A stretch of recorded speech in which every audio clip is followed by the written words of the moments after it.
नमस्ते साथियों, स्वागत है आपके अपने चैनल राज एग्ज़ाम हब पर। अगर आप BSTC अर्थात प्री DLED एग्ज़ाम 2026 की तैयारी कर रहे हैं तो ये क्लास आपके लिए बहुत महत्वपूर्ण है। वर्तमान समय में राजस्थान के कंपटीशन एग्ज़ाम्स के अंदर जो कक्षा 10 की राजस्थान अध्ययन की पुस्तक है RBSC की, उसमें से अधिकतर क्वेश्चन वर्तमान में पूछे जा रहे हैं।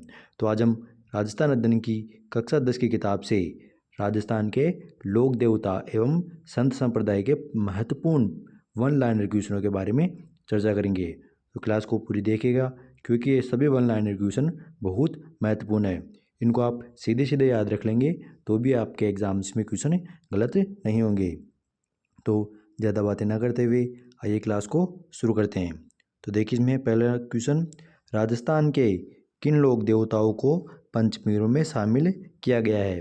तो राजस्थान में पंचपीर है, उसके अंदर कौन कौन से लोक देवताओं को शामिल किया गया है। तो उसके अंदर बाबूजी, हड़बूजी, रामदेव जी, मेहाजी, मांगलिया व गोगा जी। कौन कौन से? बाबूजी, हड़बूजी, रामदेव जी, मेहाजी मांगलिया जी व गोगा जी। इन 5 पीरों को शामिल किया गया है किसमें? पंचपीरों में ना। आगे, गोगा जी के माता पिता कौन थे। तो गोगा जी के माता पिता का नाम था बादछल, जो उनकी माता थी, और जेवर पिता। तो गोगा जी की माता का नाम बादछल व पिता का नाम जेवर था। अपने किन मौसेरे भाइयों से गायों के रक्षार्थ गोगा जी वीरगति को प्राप्त हुए। तो अर्जुन व सर्जन से गायों के रक्षार्थ हेतु युद्ध करते हुए गोगा जी वीरगति को प्राप्त हुए। गोगा जी का जन्म स्थान ददरेवा किस नाम से जाना जाता है। तो जो गोगा जी की जन्म स्थान है कौन सा? ददरेवा। ददरेवा चूरू, ददरेवा चूरू में है। तो यहाँ पे गोगा जी का जन्म स्थान है, तो यह किस नाम से जाना जाता है। तो जो गोगा जी का जन्म स्थान है ददरेवा, यह शीर्षमेड़ी के नाम से जाना जाता है। गोगा जी का समाधि स्थल क्या कहलाता है। तो गोगा जी का समाधि स्थल है दुर्मेड़ी। जन्म स्थान ददरेवा तो शीर्षमेड़ी, और गोगा जी का समाधि स्थल दुर्मेड़ी कहलाता है। अगला क्वेश्चन देखिए, गोगा मेड़ी कहाँ पर स्थित है। तो गोगा मेड़ी हनुमानगढ़ के अंदर स्थित है। कहाँ पर गोगा मेड़ी? हनुमानगढ़ में स्थित है।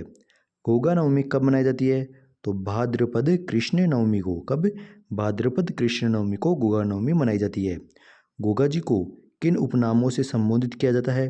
तो गोगा जी को जाहिर पीर, नागराज और गोगा पीर के नाम से संबोधित किया जाता है। तो आपको पूछे जाहिर पीर, नागराज और गोगा पीर के नाम से किन लोक देवताओं को जाना जाता है।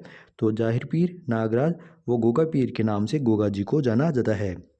गोगा जी का पूजा स्थल किस वृक्ष के नीचे होता है।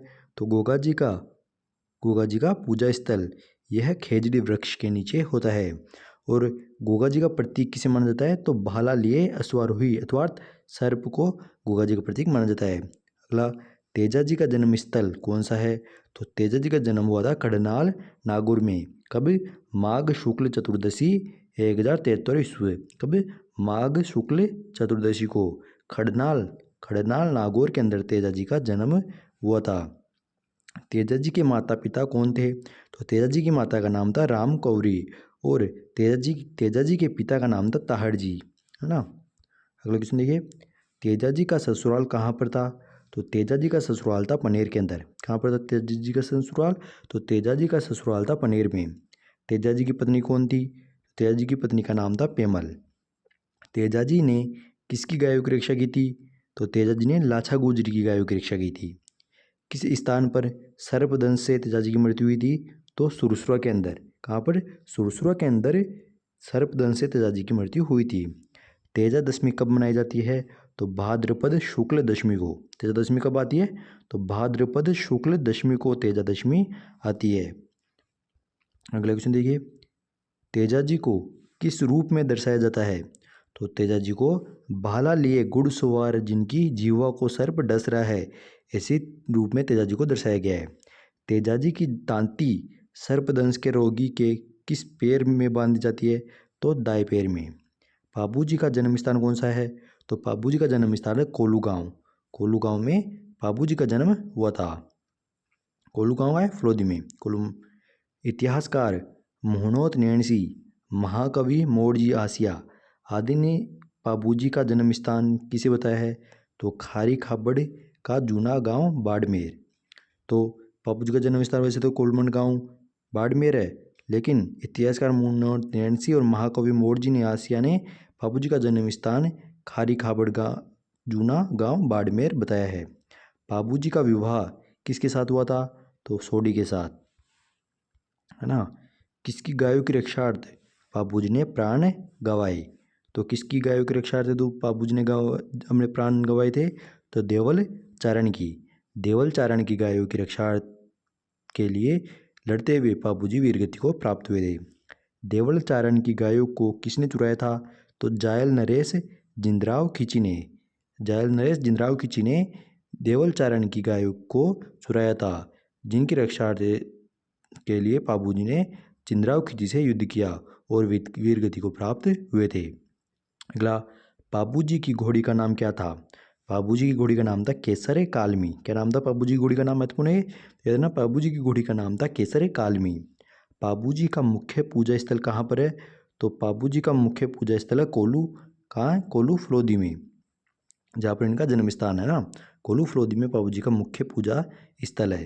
लेकिन वो कुछ विद्वान है जो बाबूजी का जन्म बाड़मेर में मानते हैं, लेकिन ज़्यादातर किताबों के अंदर बाबूजी का जन्म स्थान कोल्लू गाँव ही है।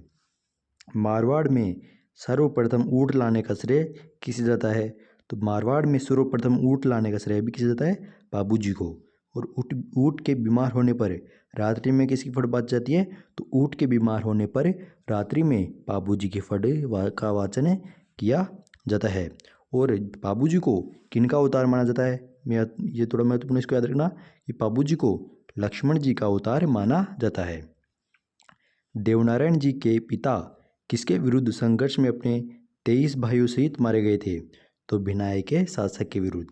देवनारायण बगड़ावत किसके पुत्र थे? तो भोजा और सेडू गुर्जरी। भोजराज व सेडू गुर्जरी के पुत्र थे देवनारायण। देवनारायण जी ने किससे विवाह किया? तो देवनारायण जी ने किससे विवाह किया था? तो पीपलदे से। देवनारायण जी का मुख्य पूजा स्थल कहाँ पर है? तो देवनारायण जी का मुख्य पूजा स्थल है आसिंद गाँव। आसिंद गाँव भीलवाड़ा में देवनारायण जी का मुख्य पूजा स्थल है। देवनारायण जी का मेला कब लगता है? तो जो भाद्रपद शुक्ल सप्तमी को, कब? भाद्रपद शुक्ल सप्तमी को देवनारायण जी का मेला लगता है। लोक देवताओं में सबसे लंबी फड़ किस लोक देवता की है? थोड़ा महत्वपूर्ण इसको ध्यान रखना ना कि लोक देवताओं में सबसे लंबी फड़ है देवनारायण जी की। किसकी है? देवनारायण जी की। मल्लीनाथ जी के माता पिता कौन थे? तो मल्लीनाथ के माता पिता थे जानीदे और राव सलका। मल्लीनाथ जी के माता पिता थे। मल्लीनाथ जी का विवाह किससे हुआ था? तो रानी रूपादे से मल्लीनाथ जी का विवाह हुआ था। मल्लीनाथ जी किनके शिष्य बने? तो उगमसिंह भाटी के। किसके? उगमसिंह भाटी के शिष्य बने। मल्लीनाथ जी का मंदिर कहाँ पर स्थित है? तो मल्लीनाथ जी का मंदिर स्थित है तिलवाड़ा। तिलवाड़ा बाड़मेर के अंदर मल्लीनाथ जी का मंदिर बना हुआ है। मल्लीनाथ पशु मेले का आयोजन कब होता है? तो मल्लीनाथ पशु मेले का आयोजन होता है चैत्र कृष्ण एकादशी से चैत्र शुक्ल एकादशी। कब? चैत्र कृष्ण एकादशी से चैत्र शुक्ल एकादशी, अर्थात 15 दिन। रामदेव जी किस वंश के राजपूत थे? तो रामदेव जी तंवर वंश के। कौन से वंश के? तंवर वंश के राजपूत थे। कौन? रामदेव जी। रामदेव जी का जन्म कहाँ पर हुआ? तो रामदेव जी का जन्म हुआ था ऊंडू कश्मीर सिव तहसील बाड़मेर में। कहाँ पर? ऊंडू कश्मीर सिव तहसील बाड़मेर में रामदेव जी का जन्म हुआ था। रामदेव जी के माता पिता कौन थे? तो रामदेव जी के माता का नाम था मीणा दे और अजमाल जी इनके पिता का नाम था। रामदेव जी ने पोखरण क्षेत्र किससे प्राप्त किया? तो रामदेव जी ने पोखरण क्षेत्र प्राप्त किया था मल्लीनाथ जी से। रामदेव जी का विवाह किसके साथ हुआ था? तो रामदेव जी का विवाह अमरकोट की रानी नेतलदे से। तो किससे हुआ था रामदेव जी का विवाह? तो रामदेव जी का विवाह था अमरकोट की राजकुमारी नेतलदे से रामदेव जी का विवाह हुआ था। रामदेव जी ने किसे पोखरण दहेज में दिया? तो रामदेव जी ने पोखरण अपनी भतीजी को दहेज में दिया था। सांप्रदायिक सद्भावना के लिए कौन सा मेला चर्चित है? थोड़ा ये महत्वपूर्ण है कि सांप्रदायिक सद्भावना के रूप में कौन से लोक देवता जाना चाहते हैं, या फिर सांप्रदायिक सद्भावना के लिए कौन सा मेला चर्चित है? तो वह है रामदेव जी का। कौन सा? रामदेव जी। रामदेव जी को सांप्रदायिक सद्भावना के लोक देवता माना जाता है।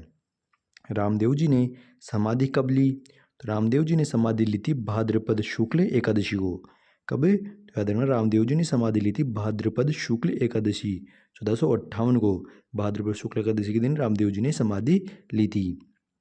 हिंदू रामदेव जी को किसका अवतार बताते हैं? तो हिंदू रामदेव जी को श्री कृष्ण का अवतार बताते हैं। किसका? तो हिंदू रामदेव जी को श्री कृष्ण का अवतार बताते हैं। आगे, रामदेव जी के प्रतीक क्या है? तो रामदेव जी के प्रतीक है पगलिए। क्या है? पगलिए। रामदेव जी का पूजा स्थल क्या कहलाता है? तो रामदेव जी का पूजा स्थल कहलाता है थान। क्या कहलाता है रामदेव जी का पूजा स्थल? तो रामदेव जी का पूजा स्थल कहलाता है थान। रामदेव जी द्वारा किस पंथ की स्थापना की गई थी? तो रामदेव जी द्वारा किस पंथ की स्थापना की गई थी? तो याद रखना, रामदेव जी के द्वारा कांवड़िया पंथ की स्थापना की गई थी। किस पंथ की? तो कांवड़िया पंथ की स्थापना किसने की? रामदेव जी ने। रामदेवरा मेले में रामदेव जी के भक्तों द्वारा कौन सा नृत्य किया जाता है? तो रामदेवरा मेले में रामदेव जी के भक्तों द्वारा 13 ताली नृत्य किया जाता है। और ये 13 ताली नृत्य किसके द्वारा किया जाता है? तो ये 13 ताली नृत्य कांवड़िया पंथ की महिलाओं के द्वारा रामदेव जी के मेले में किया जाता है। अगला देखिए, मेहाजी मांगलिया किस जाति के राजपूत थे? तो मेहाजी मांगलिया ये पंवार वंश के पंवार जाति के राजपूत थे। कौन? मेहाजी मांगलिया। किससे युद्ध करते समय मेहाजी वीरगति को प्राप्त हुए? तो जैसलमेर के राव रणकदेव भाटी के विरुद्ध लड़ते हुए मेहाजी वीरगति को प्राप्त हुए थे। शकुन शास्त्र का ज्ञाता किस लोक देवता को माना जाता है? तो ये थोड़ा महत्वपूर्ण, इसको भी याद रखना कि शकुन शास्त्र शकुन शास्त्र का ज्ञाता मेहाजी को कहते हैं।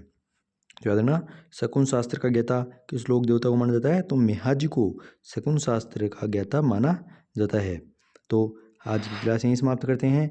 आगे की चर्चा हम अगली क्लास में करेंगे। हमने इस क्लास में 55 क्वेश्चनों के बारे में चर्चा कर ली है। इसमें राजस्थान के लोक देवता और संत संप्रदाय के बारे में कुल 110 क्वेश्चन थे, जिसमें से हमने 55 क्वेश्चन इस क्लास में और 55 क्वेश्चन इससे अगले वाली क्लास में चर्चा करेंगे।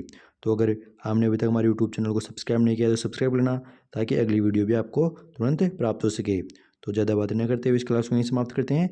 आगे की चर्चा हम अगली क्लास में करेंगे। तब तक के लिए धन्यवाद।